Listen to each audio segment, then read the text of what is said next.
The Manchester bomb suspect, the terrorist, according to NBC News, Salman Abedi, the 22-year-old British man, believed to have killed 22 people in a suicide bomb attack, had ties to Al-Qaeda, and had received terrorist training abroad, according to U.S. intelligence officials, according to NBC News, as the United Kingdom raised its terror threat level to the highest category. They've raised it to critical.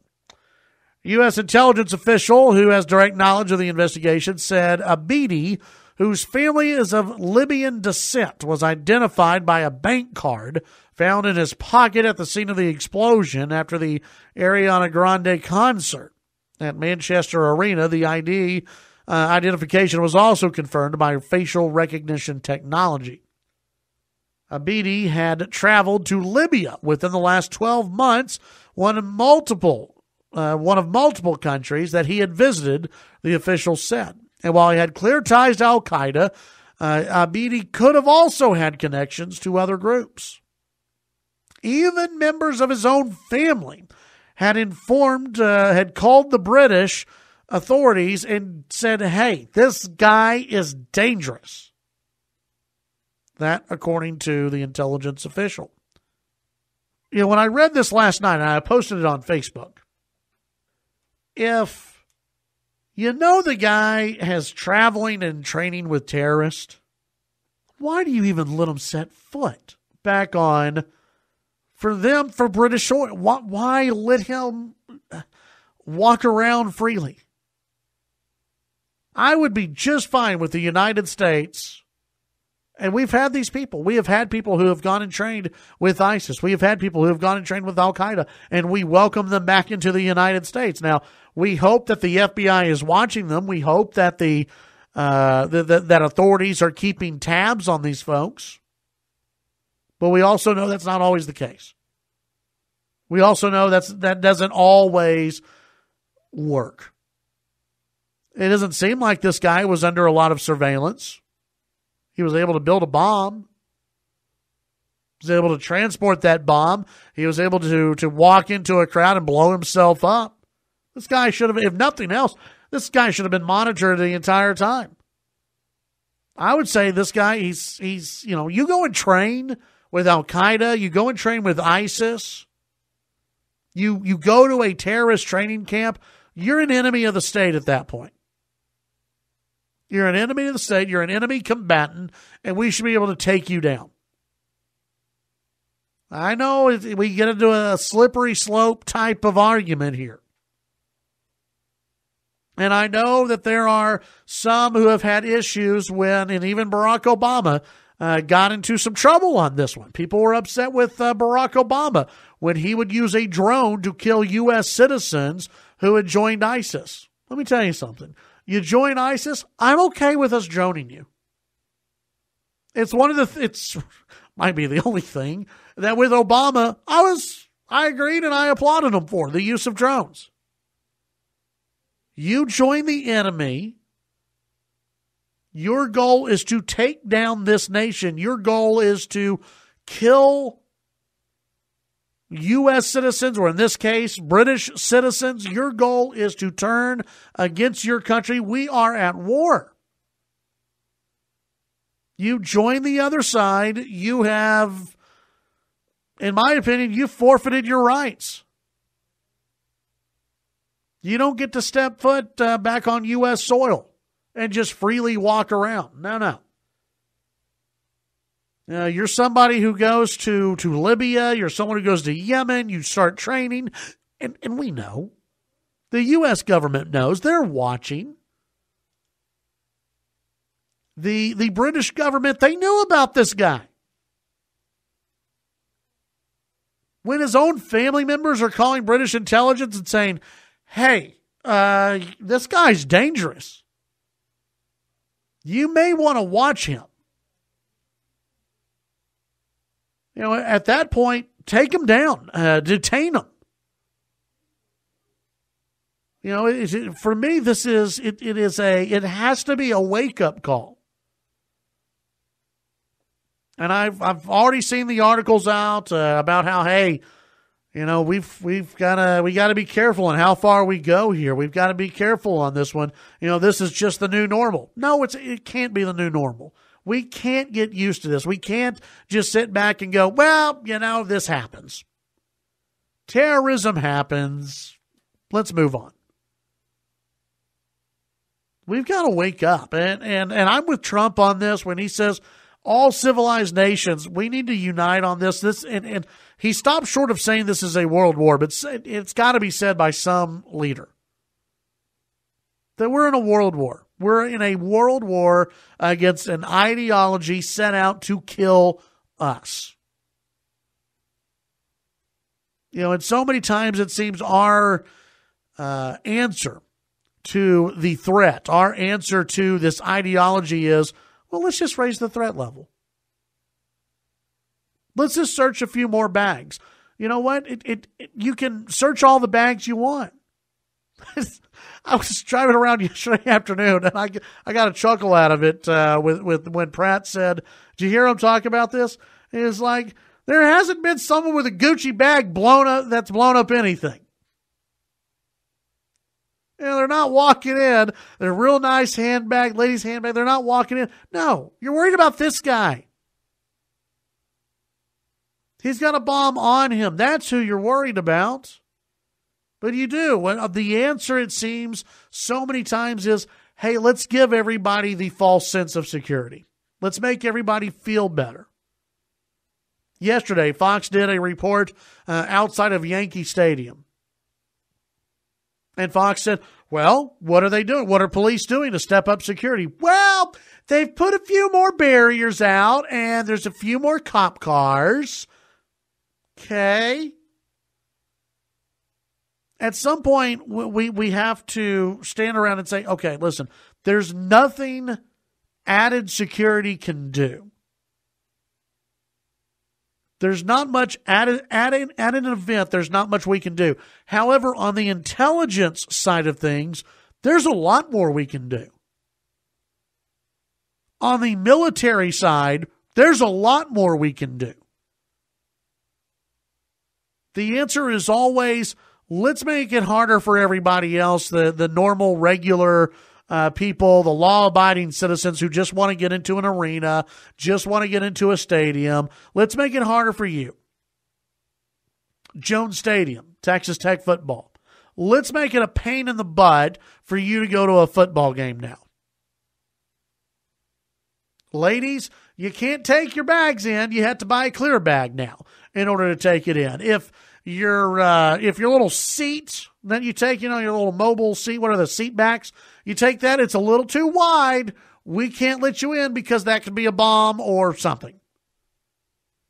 Yeah, an eighth of an inch too wide. Yeah, Jody's still ticked about that. I am. You can't take an umbrella inside. We know it's going to rain, but we don't want you to take your umbrella in because that could be used as a weapon.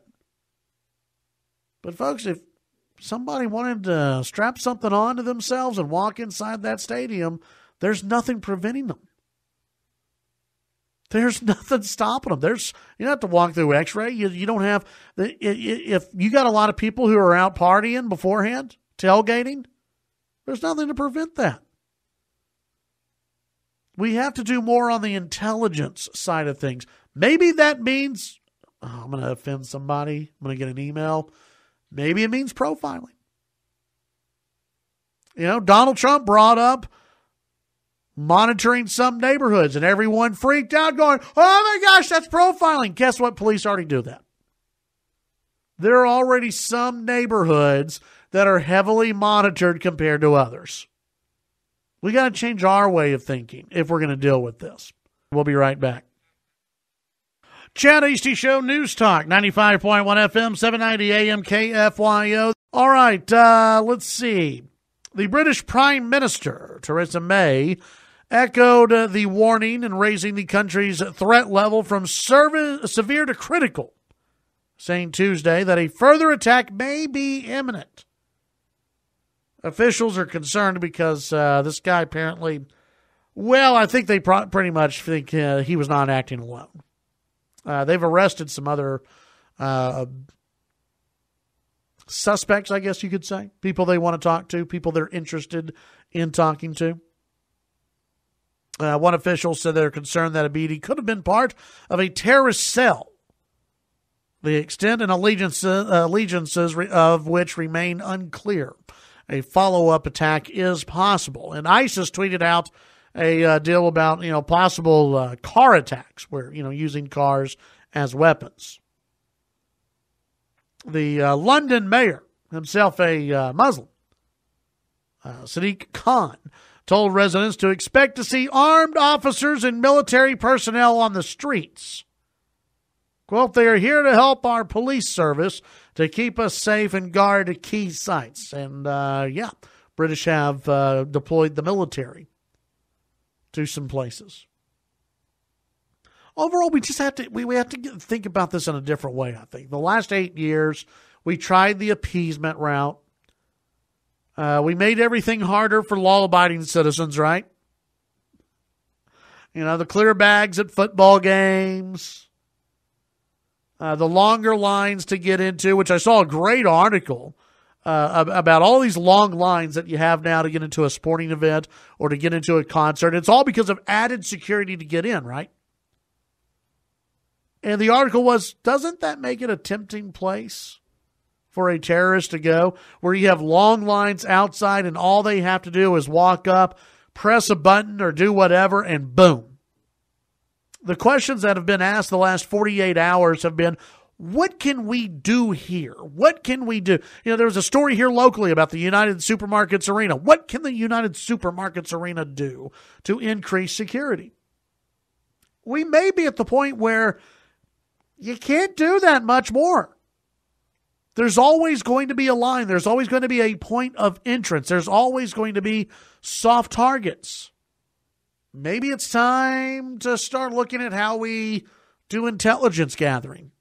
Maybe it's time we reevaluate the military aspect of this.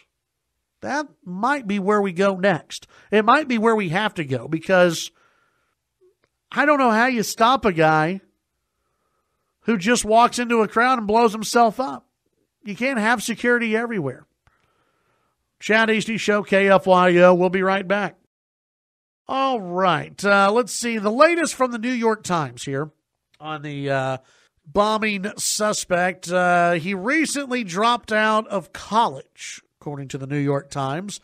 He had also gone to Syria, a stronghold of the Islamic State. Okay, again, if you're taking trips to Syria, you're taking trips to Libya. Now, they say he went to Libya to see his parents. Okay. He went to Libya to see his parents, according to the New York Times, who had moved there after 2 decades in Britain.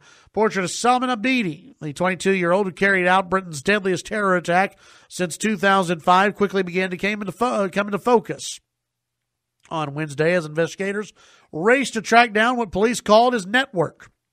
And the first official confirmation that police now believe that he got help.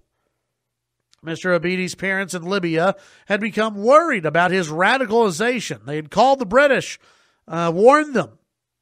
They had even seized his passport. The parents did. I mean, if this is true, you have to at least give a little bit of credit to the parents for trying to stop him from going back to Britain, from carrying something out. I don't, who knows if they actually knew if he would do anything.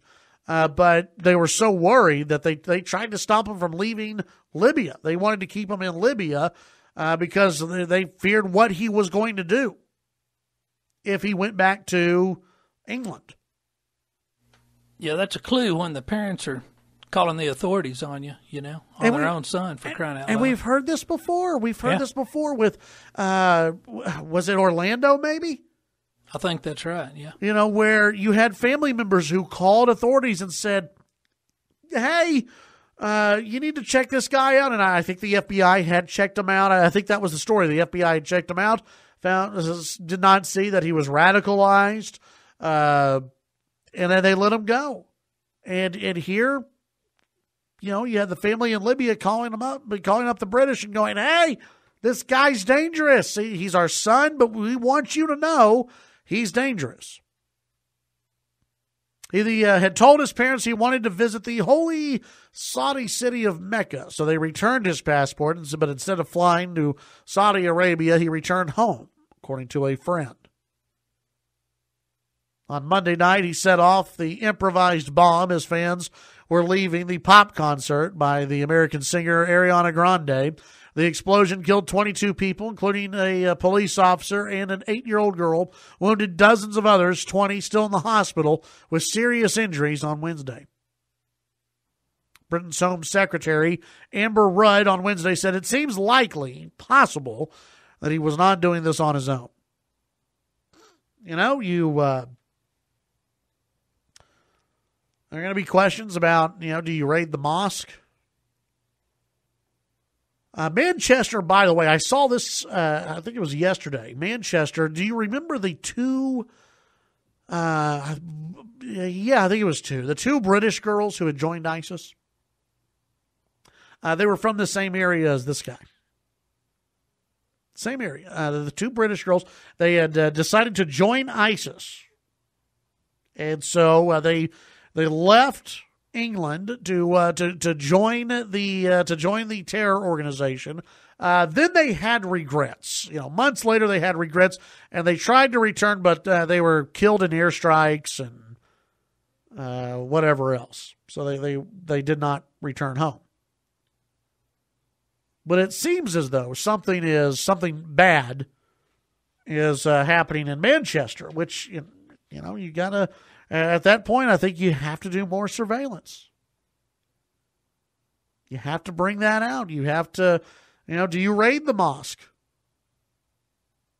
Do you find out what's being said inside the mosque that this guy went to? Let's go to the phones. Robin, you're on KFYO. Well, good morning. I believe Jody he said he's sending you a note about the Russians. Because I called in to remember the Boston bombing, the Russians that we don't, that we're in such collusion with. Do you remember the warning they gave us on the Tsarnaev brothers? Oh, sure. Do you remember that? So so in my opinion, here's this, the horrible Russians, and yet they're giving us a heads up on this. And it's so mind-boggling the way the media plays it. But now, wait a minute. Remember, even Brennan. Brennan yesterday said, during his testimony, he said, of course, we have shared information with Russia before. We've shared, but it doesn't mean we've shared classified. I believe he said that we've shared classified information with Russia, but it still remains classified.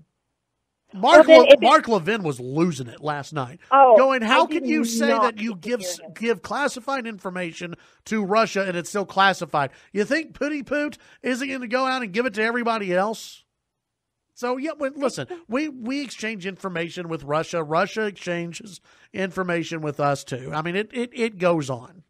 Well, the frustrating thing with that is I didn't get to hear him. I would love to, but I didn't get to last night. But what got me is when you sit here and you look, okay, Obama messed with the Israeli election. Hillary messed with the Russian election. And I'm like, are you kidding me? And I had yet to see one piece of evidence where they messed with our election. Everybody in Washington's seen it. And it's amazing with all the leaks. I haven't seen it, but by golly, you and I know that Israel was the country that did all the information that Trump, oh my gosh, that he revealed classified information to Russia about. And I'm like, are you kidding me, people? It's mind-boggling. But yeah, when you go to the what's going on with this is you sit there and you look at the terrorist attacks and the people behind it. Somehow, why can't someone make it where, if it's a government warning you about someone, if it is a family member warning you, it needs to go to the top of the list. And I think that's what we're frustrated about. It's just like even in, you see this in families. Okay, let's say if there's families with domestic violence or something going on, almost always people knew something was going on. Yeah. And there's steps that you take and you learn the system. This isn't our first rodeo. We know how it works. I'm like, come on, Britain, you know how this works. But you're not going to do it because why? You're afraid either you're inept or you don't have enough funds or you are afraid. And that's what makes me so mad. Because you know what? I believe in the Christian world. Remember back when the guy, I think they bombed like an abortion clinic guy or shot him. I can't remember what happened. But, I mean, believers who are very anti-abortion still circled around and said, no, we don't do that. That's not the way we do things. And I think that's what we get so frustrated, because I want to hear in the Muslim world, this isn't how we do things. I want them to circle around. I want them to expose them. Yet at the same time, I'm sitting here thinking they expose them and our government does what with this information, or other governments? It's very, very saddening to hear this and to watch it. Yeah. Would you not agree? I still think that if the U.S. government or the British government, if your own government knows that you go and train with ISIS or any terror organization, once you step foot back on home, or quote unquote home soil, you're going to be taken in by authorities. Well, if someone's going to let you know they're watching, or you take them in and you keep them. If it's the family doing, I mean, my goodness gracious, I can't imagine that, because it's like they're doing your job for you. And if you've trained with these people, my concern would be, unless you've had what we call the Come to Jesus meeting, and you can see obvious where you've gone a different direction, even then I wouldn't trust it. Yeah. If they're really our enemy and we understand what they're doing, and you come back from a training camp, number one, like you said, why are we letting them back in? If we let them back in, they need to go somewhere. Yeah, Robin, thank you. They really need to. Appreciate it. Have a good day. Chad Hasty Show News Talk, 95.1 FM, 790 AM, KFYO. All right, here you go. Department of Homeland Security. You'll love this story. More than 700,000 visa overstays in 2016 alone. This is something we've got to get under control. You talk about the wall all you want. This is something that is a big deal. More than 500,000 visitors, foreigners, stayed in the United States after their visas expired during the last fiscal year, according to a new report released by the Department of Homeland Security this past Monday. Of the more than 50 million foreigners that entered the U.S., 1.47%, or 739,478 people, stayed in the country past the length of their visa. That includes those who stay 1 day over their allowable time, as well as people who have no intention of ever leaving the United States. The report shows, quote, "We have a problem with visa overstays in the United States," senior DHS official Monday said, pointing out the number of people who stayed in the U.S. illegally is close to the population of Seattle. The integrity of our immigration system is at stake. So that's something that has to get under control. We've got to know where people are. We've got to know who is in the country. And when it comes to President Trump and his travel ban from certain countries, it's not a full Muslim travel ban, but it is a travel ban from certain countries. And that's something that I think needs to be put into place. The courts need to get the hell out of the way on it. A president can restrict immigration. A president can restrict travel from different countries into the United States. It is up to the president to do so if he wants. It is legal for the president to do it. The only thing that is getting in the way are these activist judges that go back to Trump's campaign rhetoric where he was so mean about a Muslim ban. That's the only thing they can go back to. They don't actually look at what the executive order says. They don't actually look at the language of it. They don't care about the language of it. They just assume that this calls for an entire Muslim ban and that people would be harmed by this. It's pretty sad.